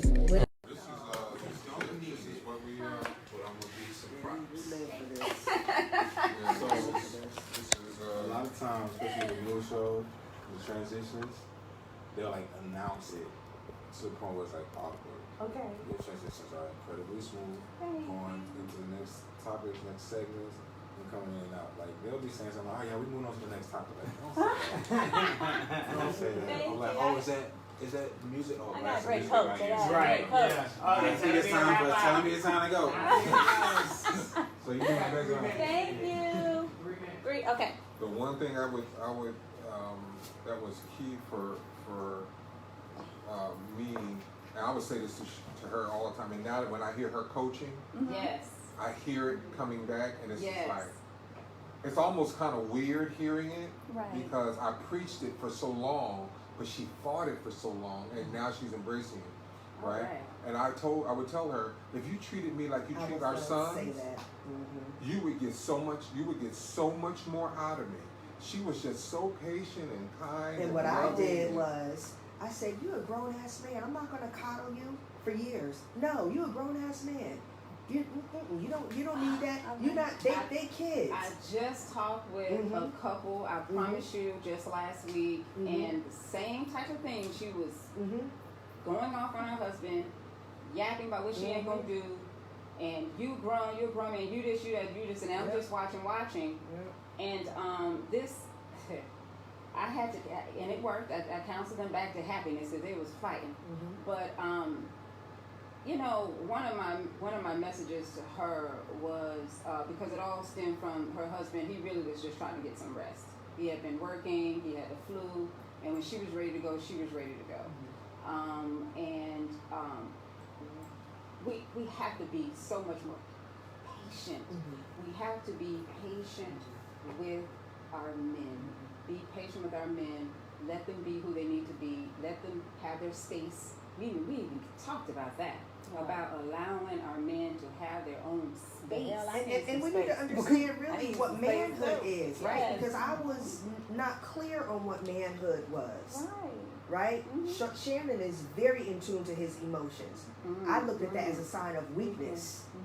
And I read that just last night on something you had written.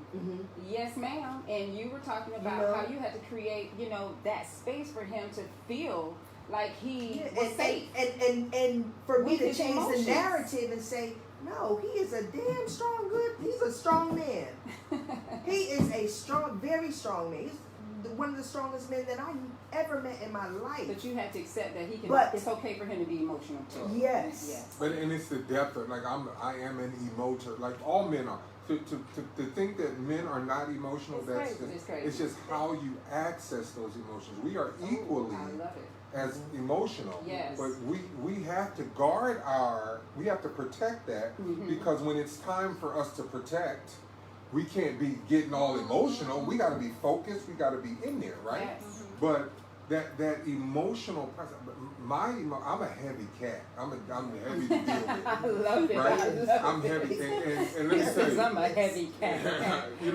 and so and during that 9-year mark, right? And so when I found out, like I would emote in front of her, crying. She was like, get yourself together. Don't nobody want to see. So what I would have to do is I'd have to go in the shower and turn the shower on. Yes. And I was like, I ain't doing that no more. Right. Like I ain't gotten to a point where I ain't doing it no more. Right. And that's when I left. Like around that period where I felt like I could not, I found somebody that I thought could help me emote.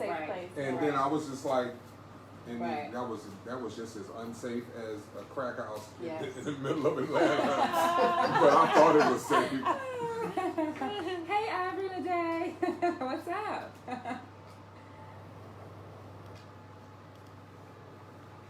We didn't even touch some of these questions.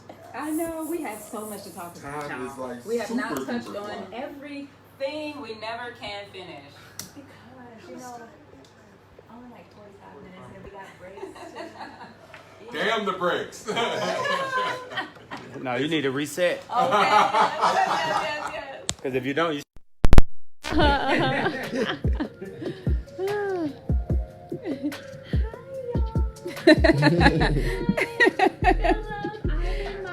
I know. Where we at, girl? They tuning in today. I love it. I love it too. All right, we're coming back. All right, people, we back.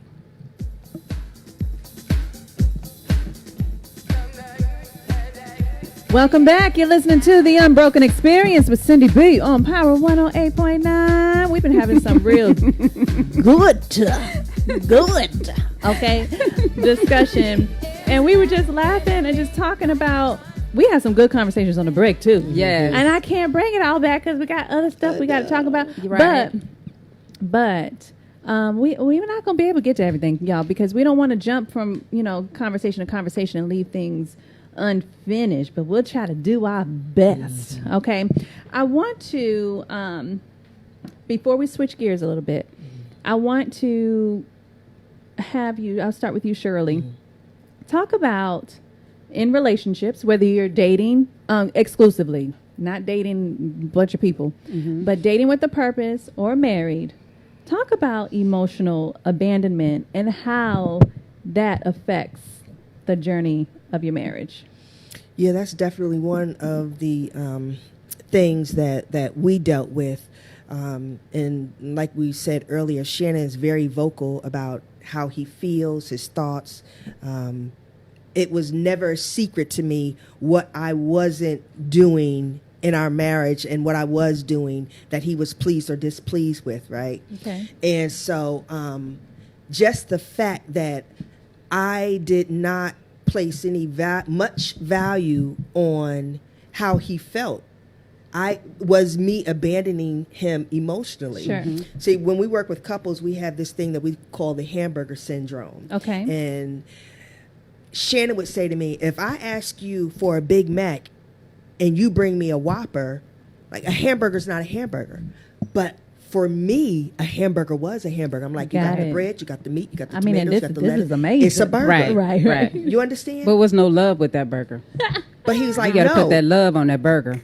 Right? But when you eat a but big... the way he like it, though. Right. But when you eat a Big Mac and a Whopper, they're two completely different burgers. Exactly. And so listen, it took me years, ladies. Yes. Years before I would just say, you know what, let me just sit back, receive what he's saying. See, the problem is that we take things personal. Yes. Yes, we do. Right? And so I'm so in my feelings taking it personal, I'm completely missing the boat. Or we're not listening. Completely not listening. Right? And so all these things that we do, it might be something little, it adds up. It does. It adds up. And before you know it, they are we are completely depleted. You abandon them emotionally by not giving them a safe place to just small talk. Yes. When he comes home, I love it. You were so babe, right. I need I'm you to big such on- and such. I'm I need big you on to such and small such. talk. We You have have no small talk. Y'all talk. We may have small talk in the closet. We'll have small talk in the garage. Yes. Y'all don't small talk. Y'all talk. We talk. Okay. She's trying to say we talk a Y'all lot. talk. Okay. But I'll use example for myself. I'm not like against sports. I have nothing against sports, but I don't follow it. I don't know what time it come on. I don't know the tournaments. I don't know that. But I live in a sports household. Yes. Between my husband, who grew up in a house that all of them played football, and my son, who's a huge sports fan and knows as much as the adults know. So, and my husband is a football coach. Oh. So he comes home. He might be upset with the players or what was going on that day. And I consciously make myself listen. Is it over my head? Yes. Right. You know, do I get glassy eyed and I'm like, oh, yes. I make sure that I sit there and I interact with him and I talk to him and I converse with him or let him just talk to me. Whatever it is, I'm paying attention to what he's looking for from me, If it's just he just want to talk and just get it off his chest, I'll let him do that. If he's looking for some words, I'll give him that. But that's the prime example of paying attention, studying your man, and making it not about you, all the time, and we have to make it about each other. And I know that, and I say it to him when he listens to me, about whether it's not really parenting stuff, but whatever I'm doing with work or business, And I'll just be talking, and then at the end I'll be like, thanks for listening, babe. Because I know he probably, zoned out for a minute, and it doesn't matter. The fact that he sat there, and, he might be like, oh, for real? I know that he didn't quite hear what I said, all of it, but he sat there, I want to say something. You know how you have jobs, like even the job you spoke about when doing social work, and you have these jobs, and you have some jobs where you just want to go to work and just do your job. Right. Okay? I just want to go to work and do my job, get paid, and I go home.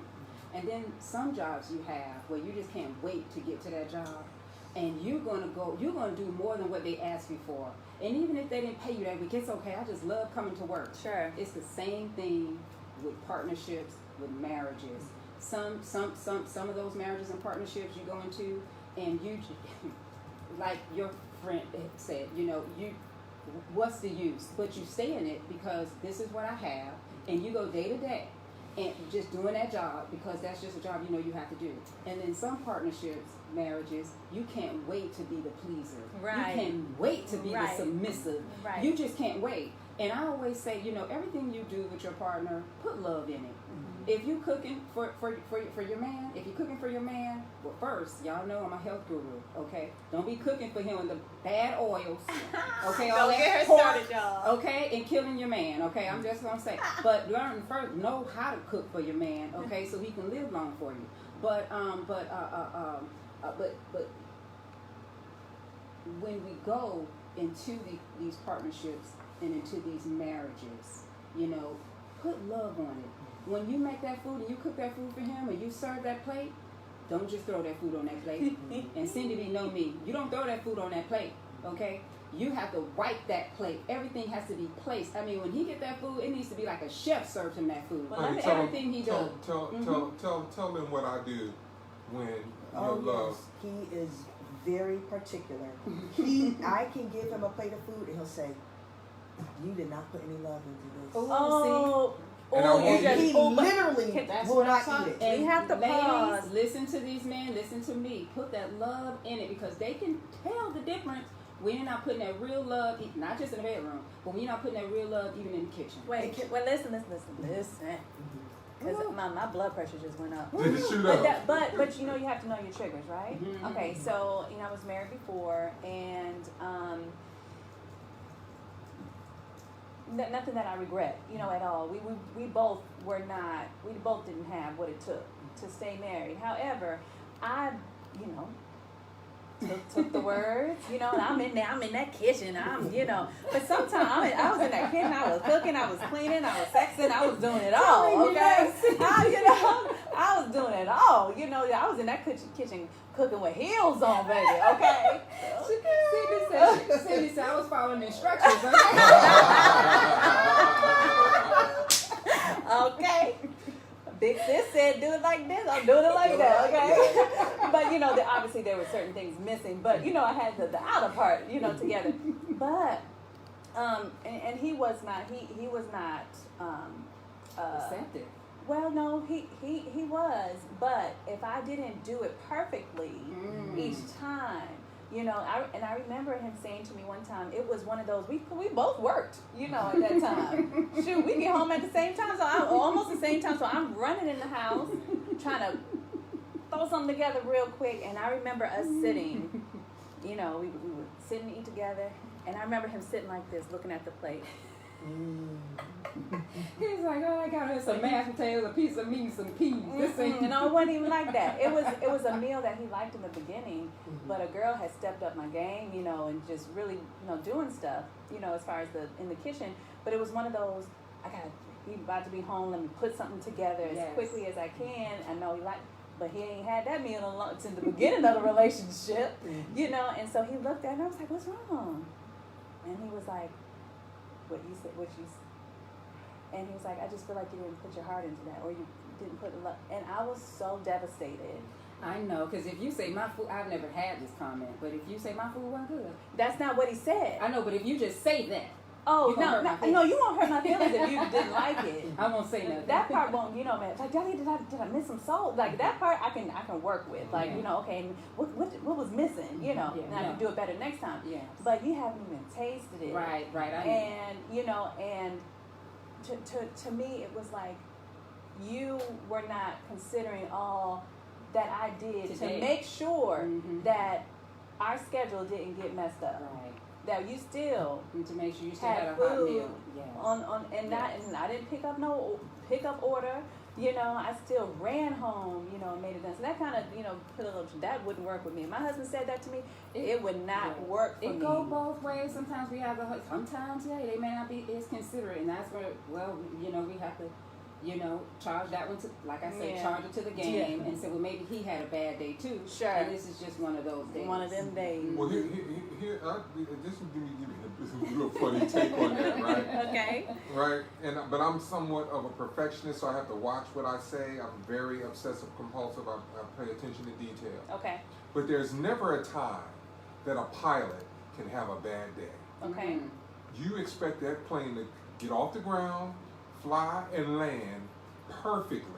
Yeah. Right? Yes. You don't care what is going on at home. Mm-hmm. You don't care if his child died. No. You don't care about none of it. Because at the end, if it's a bumpy flight and stuff just hit you in the head and all that kind of stuff. And while you're walking out, you don't want them to say, "Oh, but it was a bad flight. My son." And you don't want to hear that. Ain't nobody trying to hear that. You don't Ain't want nobody trying to hear right? that. So it is, and I'm saying this to men as well, that paying attention to detail, what you talked about in terms of observing and studying, right?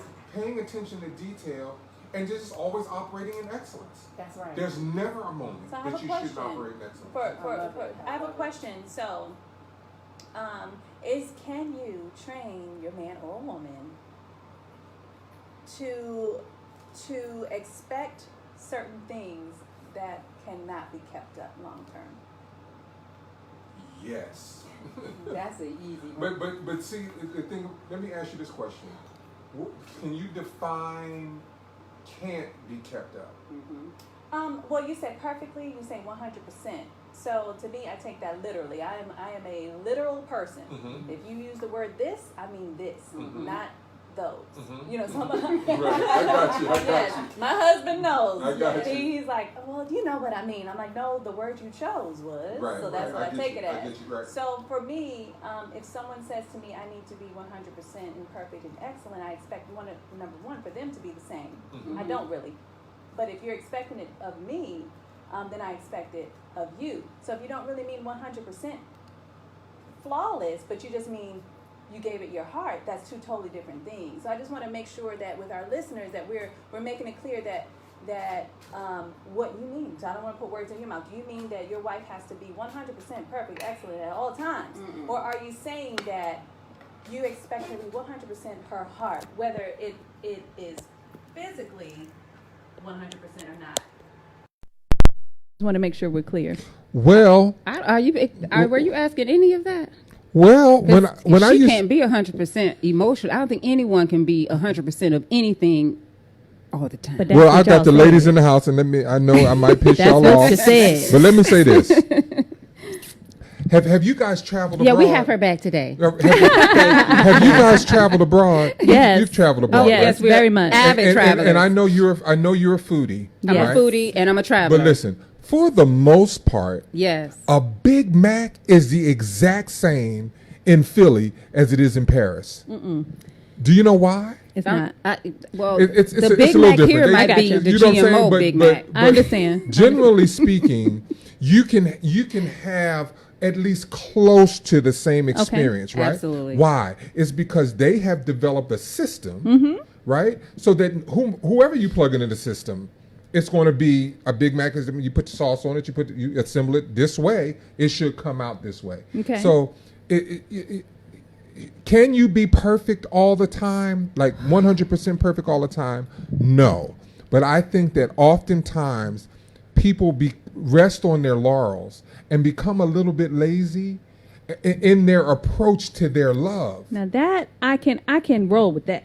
I just wanted to make sure it's clear, that nobody's perfect. Nobody's perfect, no. But a Big Mac may easily become perfect because you can just make that Big Mac. It's the same over and over the process again. might be the same, but the meat's gonna be different. A woman we can't compare that Big Mac to no woman. No, I know. I got what you're saying. Right. I got what you're I get what he's saying.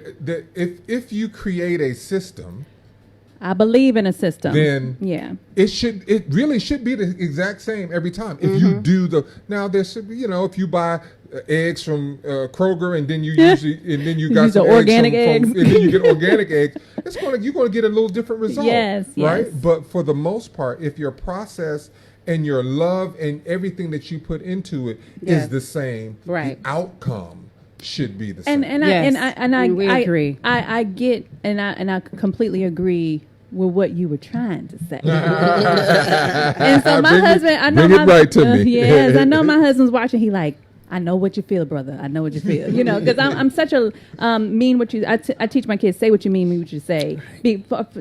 Just for the sense of people who don't know you, kind of thing. Yeah, you know what I mean? Definitely. So your wife probably been knowing what you was trying to say, And I knew what you were trying to say, but for those, listening, I want them to, to hear you completely, that I completely agree with giving 100% of your effort.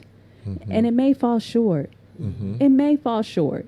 But if you gave it all you had, that person is going to see that you tried, and you weren't just being like, whatever you got going on today, I can't even do it. Just like, I love to see when my husband and I'm proud of myself when I see I'm exhausted. Right. I am mentally exhausted. I'm physically exhausted. I got a 7-year-old and a 9-year-old, and I am with them all the time. Mercy. And to be able to still give attention to my husband when I'm exhausted. That's right. Yes. That's right. Okay, because he doesn't even he doesn't do the same things that I do. No, we don't get it. And and so I'm proud of us both to be engaged, with one another. And even though we may fall short to someone else's expectations, we know we gave it all. That's right. And both of you all are really good at being each other's helpers. Oh yes. He know how to catch me when a girl falls down. Okay? I love it. I love it. So when we come back, I want to talk about how do you stay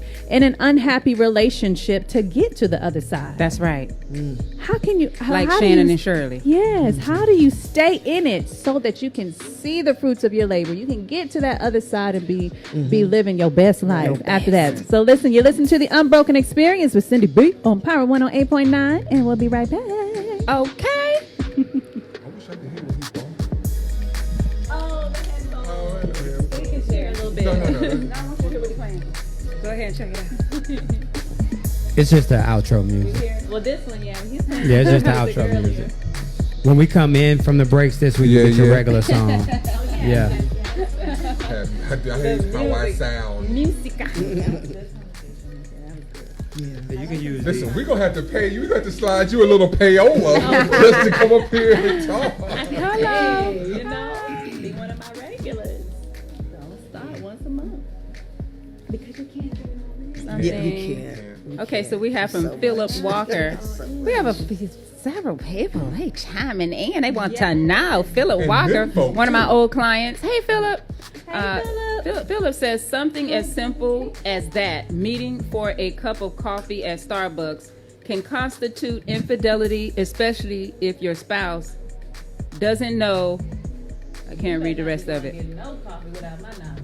Oh, did y'all hear that? Syndy B say ain't nobody going to get coffee with somebody else. No, he's saying sometimes, just going to get something as small as going to get coffee with someone. Or maybe he's saying can lead to infidelity. Right. Can lead there. Right. Because what was he saying though? Was he asking a question or was he saying? He's making a statement. Oh, okay. That sometimes. That's what I tell my husband. I'm like, if you can do it, I can do it, right? Right. Oh, we got that same mindset. That's that same mindset. It's totally fine. And I feel like it's totally fine. As long as you Right. are okay with Right. As long as it's fair. Oh no. Okay. Right. No. It's totally fine. It's totally fine. Enjoy yourself, babe. I can do it too. Yes. I can go and have a coffee without you knowing with a gentleman, we talking business. Right. He's not going to go meet a friend. You know, he's not going to do that. But business. Look at You're gonna make me laugh. You're looking like she's looking like her daughter Senya. It's so funny. You are hilarious. I always just post the same. As long as you're okay. Right. You doing the same, I'm totally fine with it. That is my motto. And he'd be like, that's my motto right up front. Yeah. Are you and I really, mean though? it. Well, you know, I mean it. I don't chime in on that show because I think completely different. Right. Yeah, Michael, you stay over there. I was gonna play my role. I got mad at me one time because I said, you know, earlier I said marriage is not, you know, overrated. I also say, his wife wasn't his best friend. They like, and if you see them interact, it just breathes. But you saying that she's not? No. She's not. So there's certain things he'll share with his wife. No, I didn't say that. Nope. What about the best friend? Your best friend. I said I could cut my best. I don't have to talk to my best friend for months. I gotta talk to my wife every day. But you said there were things that you share with that best friend. That you don't share because she's not your best friend. My best friend that I won't share with my wife. And you know what, audience? We're okay with that. We're okay with that. We just so happen to be best friends. Best friend. So you have one best with friend who we're with our partners and husbands. I have really close friends. Okay. But and then I have a couple of best friends. But there's best friend. There's wife. Yes. Over the best Well, friend. I think that's a misnomer, though. I think that's a misnomer. I don't think really, because see, with your best friend, you should be able to share anything. And that's what we share anything with your spouse. See, there you go, and that's not true. You can't. Everybody can't do it. Everybody can't do it. Well, for me, I can measure and verify. There is not one person that I share everything with. Yes. I can talk to Rachel, RJ. I can talk to her about anything, but I don't talk to her about everything. Right. I can talk to my husband about anything, but I don't share with him stuff that I would. Let me bring that to the.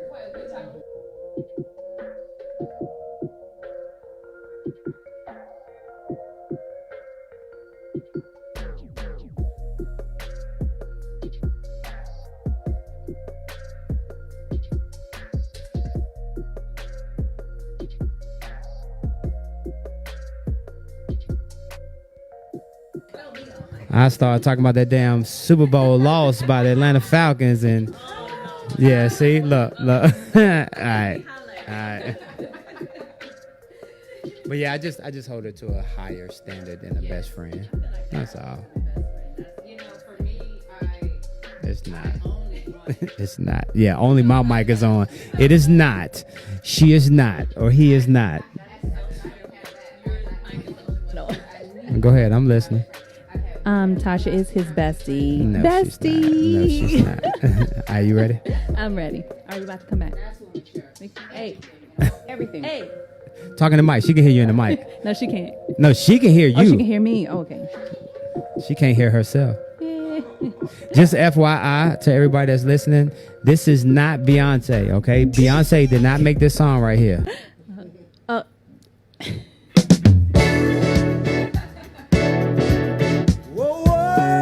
Play the original. Come on, play Beyonce. Welcome back. You're listening to the Unbroken Experience with Syndy B on Power 108.9. We're in here having some good conversation, listening to some Frankie Beverly. All right. But we like Beyonce's version too. You know, the new age. We'll take it. We'll take it. All right. Okay. So I want to jump right back into our conversation because before we know it, 9 o'clock will be here. So we talked about a lot. We've talked about the whole, the journey from being together. But before I get into how do you stay in an unhappy relationship to get to the other side, I want to go way back. When you all met. What made you all want to get married? Tell me the highs before the lows. We love that. Hey. Hey. Here we go. We in it now. We here. We can't leave. Listen, sure. Well. Tell it. Take it back 4 years. Okay. Listen, I was. My decision to ask Shirley to marry me was a very ethereal decision. Okay, explain. It was cerebral, like because we had just come out of a breakup. Okay. Right, because you were married before. I was married before, but in our dating, we had just come out of a breakup, and I was like, you know something? Oh, I see. She's crazy. Okay. And I don't do crazy well. He don't do 7:30. So I can't. And so I left. I'm a leaver. I leave. So I left. I packed my stuff up, and I went up to DC and was working as a nurse and just doing my thing. And then I realized you left the best thing behind. I won't say I left the best thing behind. She is the best thing, but then I was not saying I left the best thing behind. Okay. But what I did ask was, what in the Hades am I doing? Right. Like, jumping back into this dating scene and dealing with all this, it's like, it was just not something that I was just really up for. Right. And so I said, listen, she is going to be an amazing mother to my children when if we had children, and I knew for a fact that if I got sick, she would take care of me. So you know what? So you did think that you left the best thing behind. That was your answer. I thought that I didn't think that. She's right here present. That's right. What am I going looking for? That and you if I already could had. just work through the drama, the cray-cray, the stuff that was just kind of just flipping me out, then funny. she would be an amazing wife. And then you got those times. You guys have been in serious relationships. We are. There are those times when it's just good. Yes. Like you guys are firing on all cylinders. You don't need an oil change. Sure. It's a proper air in the tire. You know what I'm saying? It's like everything is right. And then those moments come when it's like, what happened? Everything we were fine. And, things and so, working through all of that was the challenging part. But when I came to a decision, it was like, yep, she's going to be a good mother. She's going to be a dutiful wife and take care of me. I didn't think about, no, that's wrong. Right. I thought about sex a little bit. Right. That was a part of the equation. You was making man decisions, not boy decisions. You was making I man wanted decisions. her to be with me. I didn't want her being with someone else. That's right. And so, it was such an uneventful proposal. That's was okay. just, those are the ones that last. And so, that was our thing. My husband was I've like, had one myself. My husband, we were sitting that's okay next to each other. He was like, how about we get married on the day that we met, a year later. I was like, okay. 9 years later, boo. Wow. 9 years later, boo. 9 years later, boo. Oh, Charlie. And I had been, I had my first marriage, I had the big proposal, the big ring, the big wedding, all of that. And it lasted all of 2 years. So it you can have that and it lasts, but that's not really the important. I want to talk about some of that cray-cray. He was saying that Shirley was kicking off early in the relationship. What is some of that cray-cray he was talking about? Go on and tell it. Tell the truth now. Tell the truth. Shame the devil. I was very insecure. Okay. Were you insecure before you came into the relationship, or were you insecure from the things he was doing? Yeah, I was insecure before I came into the relationship. But did it also have to, I'm sorry to cut you off. I know you all had mentioned before, like if, because he is more emotional than what maybe you perhaps were used to, that how you responded to that, or tell us.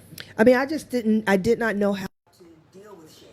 Like when he says he's heavy, that is no exaggeration. It's a very heavy person, right? So number one, I've never met anyone like him ever in life.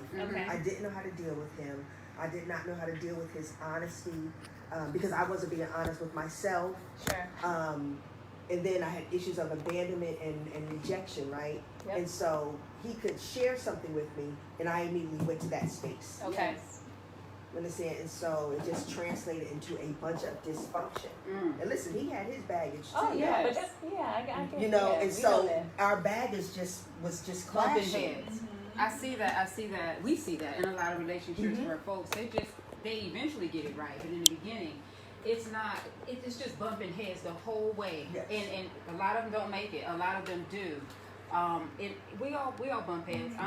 I'm glad to say I don't bump heads. We don't bump heads a lot like that, and that does come from, life experience. I was gonna say experience. Life I want to experiences. ask the three of you, this. Do you believe? I'm a psychology major, and I'm also in my master's program for marriage and family therapy and counseling. Syndy. So I learned, there's different, theories, out there when you're dealing with clients on the psychology, level. Life coaching, relationship coaching is different. It's more interpersonal. But with that being said, there are some, therapists out there that don't really deal and dwell in the past. You got your childhood issues, your teenage issues, your young adult issues, and they're like, okay, yeah, that was the past. We won't really deal with that. We're going to deal with how to deal with just problems, period. Do you believe, and I'll start with you, Shirley, do you believe that you have to face your past to be able to move forward? Absolutely. I mean, I had to understand why I was doing what I was doing, why my thought process was the way it was, and that was directly affected to my past. And so I had to go into my past. Sometimes you will not always understand, but you have to come to a place where whoever the person was, your parent, whoever did you wrong, you have to come to a place where you have to say, you know what, they did the best that they could. You have to deal with people for who they are, where they were at that particular time, not for the fantasy that you have in your mind about how things should have been. Sure. And so once I was able to get past issues of abandonment and rejection, then yes, it helped my marriage. Yeah. I agree. I am one of those the bowling theory, where you do dive into the past generations. Right. What it was generationally being passed on. Generational curses and all of that, habits and all of that. My dad just asked, my parents, I'm 37, will be 38, so I think, Daddy, what is it? I think they've been married. Is your dad watching you live? Yes. Hi, give him a shout out. Mom and Dad. What's up, Mom? That is amazing. Yes. Yeah. My parents, they be tuning in, honey. Okay. Yes. But biggest daddy's girl. Hi, baby. But my parents, I think 34 years, Daddy, 34, 35, or something like that. This year, July 18th. And my parents, they went through some major challenges that I saw as a child, and they are living their best lives for the last 15-something other years. And then so that brings me back to, how do you stay to get to the other side? But before I say that, my dad says sometimes at our sickest moments do we find clarity even through the crack. And sometimes, and I think you have to have someone here. Yeah, that's You gotta have someone there, even if they're just holding you up with their weak hand, with their weak arm. If they're just holding you up, I'm about to cry. If they're just holding you up. But I like what you said, with the weak hand, because sometimes your man or woman can't always be strong. Yes. And even if you see them, they may fall weak, but even if you see them with that, they're struggling, but they're still trying to hold you up. Yes. You have to recognize that. Because you also have to understand, especially when you love someone, when they're at their darkest moments, it affects you too. That's right. So you're trying to be strong, but it's wearing you down trying to keep them up. Just like holding a weight for a long time. Eventually, your arms start wobbling and and shaking, and you're trying to hold on and praying that eventually they'll help you out, in that way. But I do want to get back on how do you stay in the depths, in the darkness, to get to the light? Shannon, let me ask you that. There is a process that I think that if we can get it and understand it.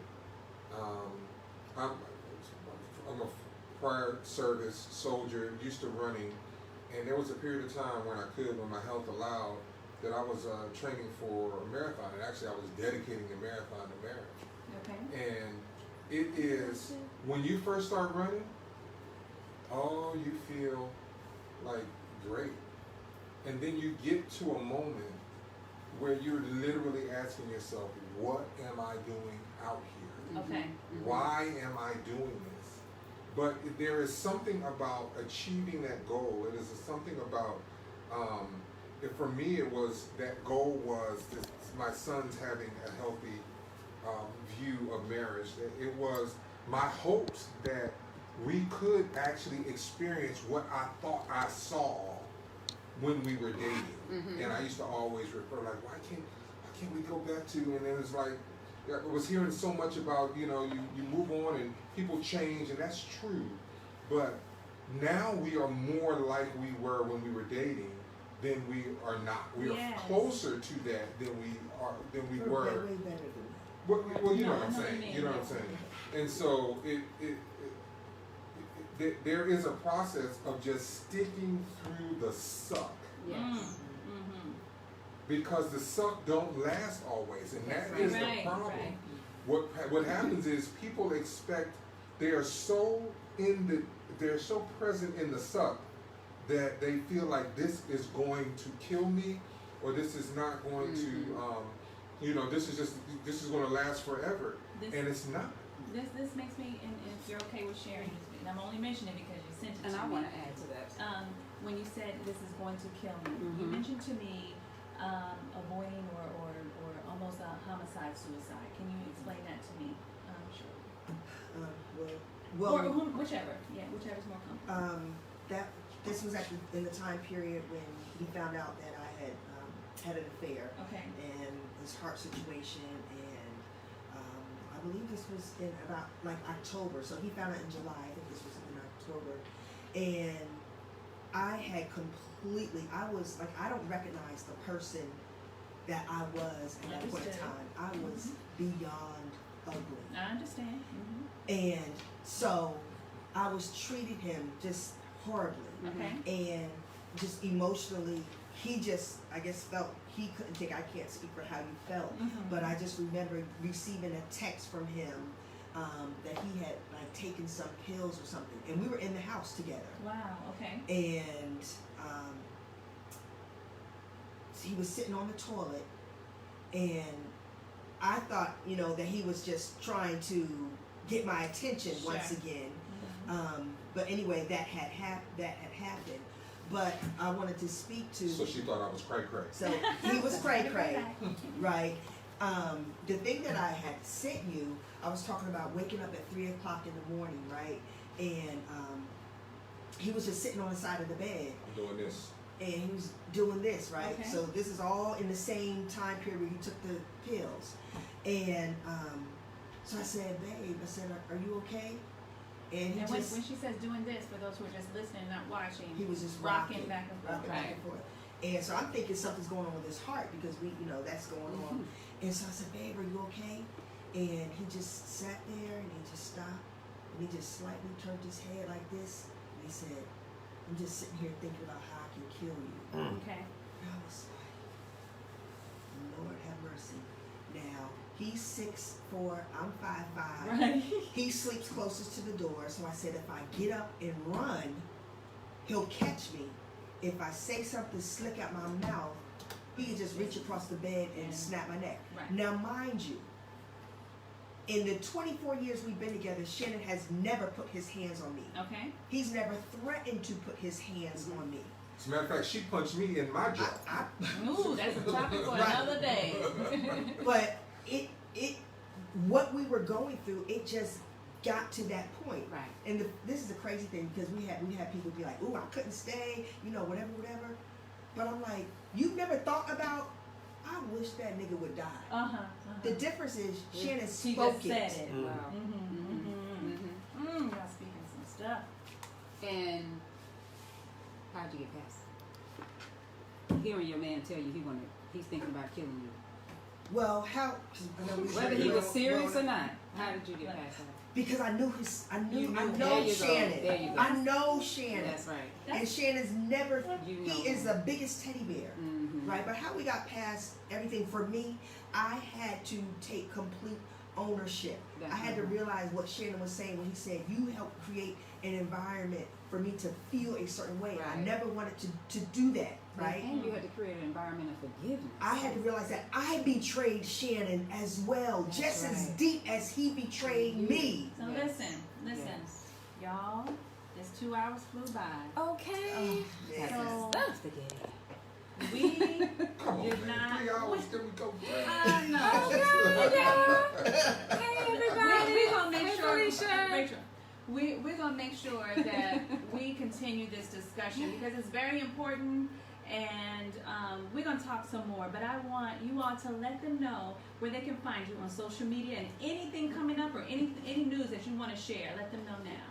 Relationship Rewind. You can find us on Relationship Rewind on Facebook and Instagram. Marriage Inc. Marriage Inc. on Instagram as well. Yes. RJ, tell them where they can find you. Oh, hello everybody. You guys can find me on Facebook, RJ Powell. My IG is I am RJ Powell. And you can visit me on my website at therjpowellexperience.com. And I am seeing all you all's comments. They have really enjoyed this conversation, thank you all this for show tuning today. in. You all know Thank that you can find me on at the Unbroken Experience on Instagram.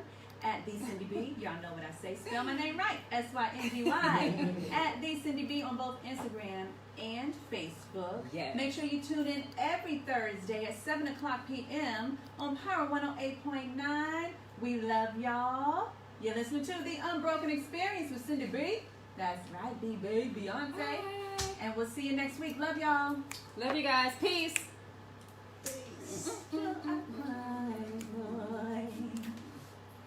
Before I let go.